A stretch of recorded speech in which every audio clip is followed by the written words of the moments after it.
This is one of the most unique animal performances that we've ever seen.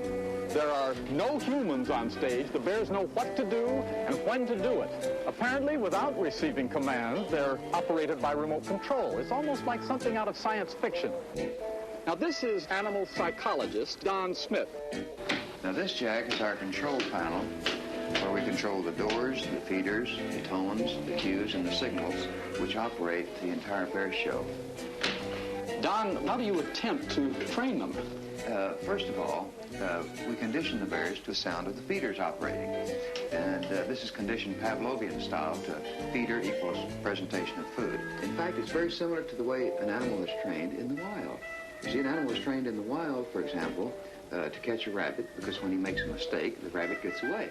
When he does it correctly, he catches the rabbit. Are they tame bears? Not at all. To make a bear tame requires physical beating.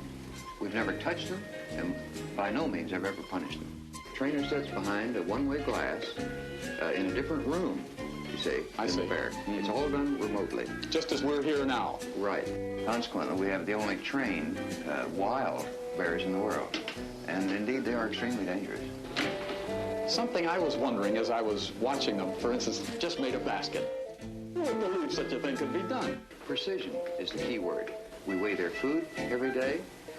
The bears are conditioned to weigh themselves every day. Oh? And we can tell, for example, when we say a bear will work tomorrow, we know that within a 99.99% accuracy. Well, I was wondering, as human beings, some days you get up and you don't feel like doing something. That's true, and occasionally that does happen even with the bears, no matter how precise we are.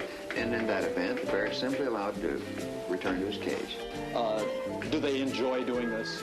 Well, they enjoy their job. They have no punishment. No. Rewarded for everything they do. It's a perfect job.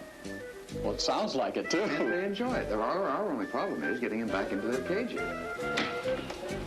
You really enjoy what you do, I can tell it, because you have that enthusiasm that comes right out of you for what they're doing. Oh, it's a beautiful way of living. And, I can imagine. It's very, very exciting.